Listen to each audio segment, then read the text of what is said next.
This is the Rosetta Disk, and it can fit the palm of your hand. Yet, it contains over 1,500 human languages that were available in 2008. The disk contains text in different languages spiraling down towards its center, with the font size getting smaller and smaller until you can't really see it. But if you look under a microscope and magnify it 1,000 times, you will find 13,000 pages of language documentation. For every language, you can see several categories on the data: the description of the speech community, the origin of the language, the information of the writing system, the grammatical information, the sounds of the language, and whenever possible, texts like the translations of the Book of Genesis and the UN Declaration of Human Rights. The texts were also written in parallel with the same vocabulary and the same kinds of description to aid with translation. The only thing different is the 1,000 languages. Each page is also a physical image rather than digital, removing the dependency on format or platform to read it. The only thing you need is optical magnification. The disk was created with the goal to make it last as long as possible as it travels through time in human hands. This is evident in its design.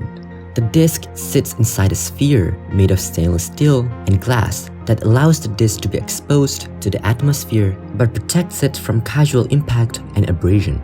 With minimal care, it could easily last and be intelligible for thousands of years.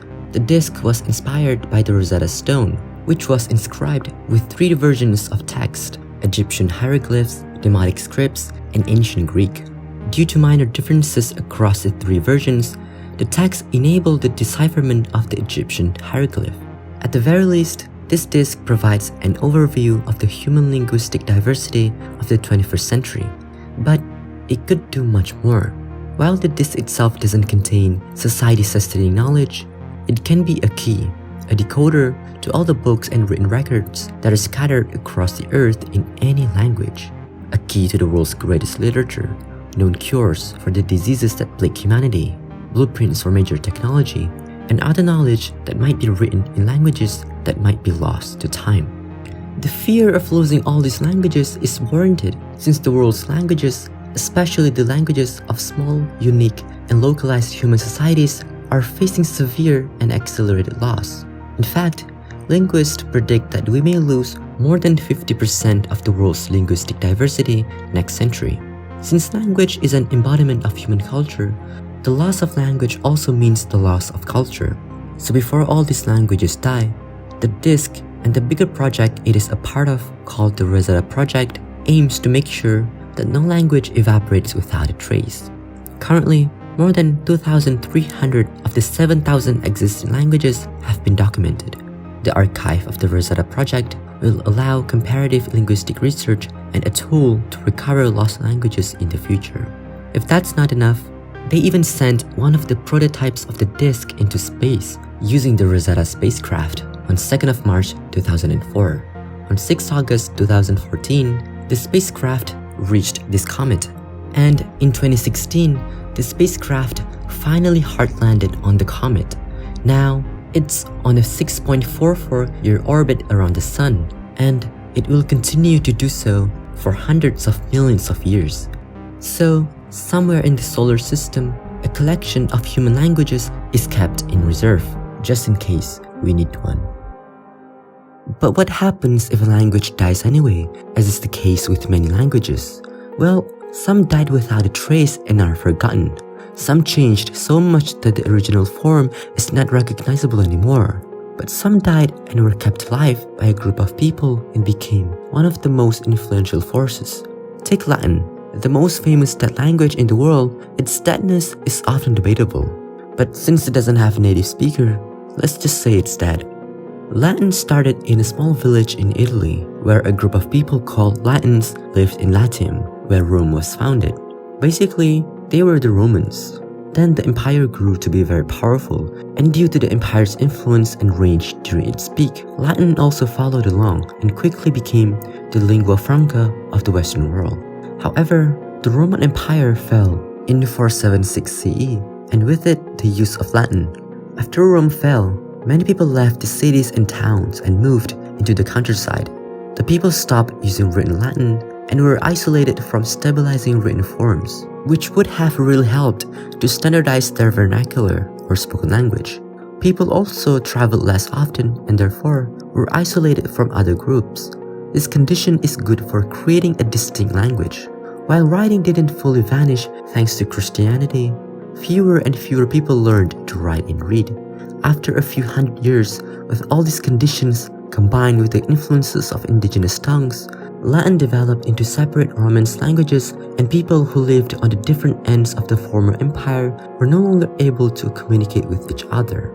Today, all the Romance languages like Romanian, French, Portuguese, Spanish, and Italian originated from a single language, Latin.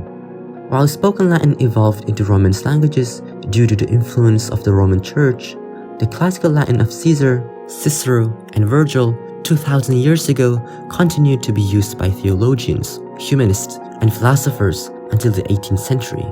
Then Carl Linnaeus systematically developed Latin terminology for botanical description, and it gained a lot of momentum. It was adapted for zoology, chemistry, anthropology, and medicine, and it is called scientific Latin.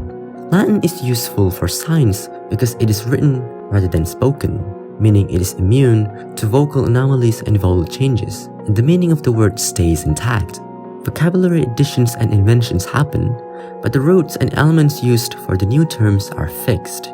No one speaks Latin scientificus, but every scientist from every corner of the world finds permanent coordinates of meaning in a structure formalized more than 2 centuries ago. Now that they have a universal system to systematically name a species, they want to use it as much as possible. Using Linnean binomial nomenclature, 1.8 million terrestrial, ocean plant, and animal species have been named out of an estimated 8.7 million. It may take hundreds of years and billions of dollars to complete this work, and if the aim is to name and classify all living things, it may be the most extensive project in any language with no end in sight. Looking at how influential Latin is, some try to bring the language back to life. In the 1530s, close to Bordeaux, France, Michel de Montaigne, the essayist, was born. He was born in times of various historical movements, the times when Martin Luther defended himself at the Diet of the Worms, when Michelangelo finished his final dabs on the Sistine Chapel, and when Christopher Columbus died in Spain. What do all these people have in common? Well, they all spoke Latin, at least as their second language. The language acted like a glue holding Europe together, and people in politics, academia, or trade had to learn at least a little Latin to survive. That includes humanists, and that was what Montaigne's parents were. They loved classical culture and literature, and they loved learning Greek and Latin. Because they were so infatuated with Roman culture, they wanted to bring up Montaigne using Latin as his first language and have French as his second. So they hired a German man named Dr. Horst, who could speak and write Latin flawlessly even though he was not native. He also knew almost no French, which was perfect for them. No one was allowed to speak to Montaigne except in Latin, including his parents. Due to that, he was more than 6 before he could understand any more French or Perigordian than Arabic. The experiment, however, was a failure. His parents were not able to isolate him from any exposure to languages other than Latin, since they had servants running around. They also interacted with other children and adults and regularly visited the market, which made it almost impossible to not be exposed to other languages other than Latin. Also, Montaigne never achieved native proficiency, mainly because he never met native speakers. However, the experiment in another sense was a success. He gained greater mastery of Latin than his later tutors, mainly by revisiting classical writers and poets. Even late in life, he exclaimed in Latin and not French when his father fainted from a kidney stone attack as he caught his father in his arms. While this attempt to revive a dead language didn't really work, there's one example where a language was revived after being dormant for more than 1,000 years, and for that, we have to go to Israel. Looking at Hebrew, it's hard to believe that Hebrew went from being a dead language with no native speakers to an active language with more than 5 million speakers. It was an amazing achievement, considering that for almost 2,000 years, the Jews were scattered across the earth and adopted the languages of their new home. However, it should be noted that while Hebrew didn't have a native speaker, they were still heavily used by the Jewish community, mostly in religious settings when they were studying the Torah. It was also used for records of business and legal documents for more educated Jews. And from the 10th to 14th century, many secular Hebrew poetry were recorded in Andalusia, Spain. However, Jews were still considered second-class citizens, and in the 19th century, a movement emerged to bring back Hebrew to its glory. One of the leaders of the movement was Eliezer ben Yehuda, a Lithuanian Jew born in 1857. When he traveled to Paris in 1878, he was inspired by the Jewish nationalist movement and convinced that Jews needed a country and a language to flourish. In Paris and Algiers, he published several articles in the Hebrew language press to convince people to revive Hebrew in Palestine. And then later, he went there himself. When he arrived in Palestine in 1881, the Jewish community was divided into two main groups, the Ashkenazi who spoke Yiddish and the Sephardic Jew who spoke Ladino and Arabic. Since the default language of the cities was Arabic, Jews of different groups used Hebrew to talk to each other. However, the Hebrew used varied by speakers as people were influenced by their native languages. It was also more of a pidgin, a restricted and simplified form of speech used by people who didn't have a common language. To get people to speak the language, someone had to start. So Ben Yehuda and his wife agreed to make their house Hebrew only. In the beginning, they found problems in using the language for things that didn't exist at the time of the Torah, like newspapers, academia, muffins, and cars. So, they would coin new words from old roots, and slowly, they built up a vocabulary for daily use. When they had a newborn son, Itamar ben Avi, they raised him for the first 7 years of his life using only Hebrew. Due to limited input, he didn't speak until the age of 4, which was pretty worrying. So, until Ben Avi started to speak, no other family dared to take this risk of raising their child in Hebrew. But eventually, they did. And for the first time in 2,000 years, the first native speaker of Hebrew was finally born. Even after showing that raising a Hebrew speaker was practical, very few families decided to try. But Ben Yehuda didn't stop there. When he was asked to teach in school, he used only Hebrew and influenced other teachers to do the same. Children then used Hebrew as their own private language and made it popular among them. Parents also wanted to learn more Hebrew when they saw how much their children were learning, and having fluent children was very helpful when you're learning a language. Ben Yehuda also produced Hebrew newspapers and founded the language committee to collect words from biblical, Talmudic, medieval, and market Hebrew to put together a dictionary. He coined new words when needed, and he also used the language committee to standardize pronunciation. After the creation of Israel in 1948, many young people started to learn Hebrew through mandatory military service, and most families in Israel became Hebrew speakers over 1 to 2 generations. Today, almost everyone uses Hebrew, and more than 50% speak it as their native language.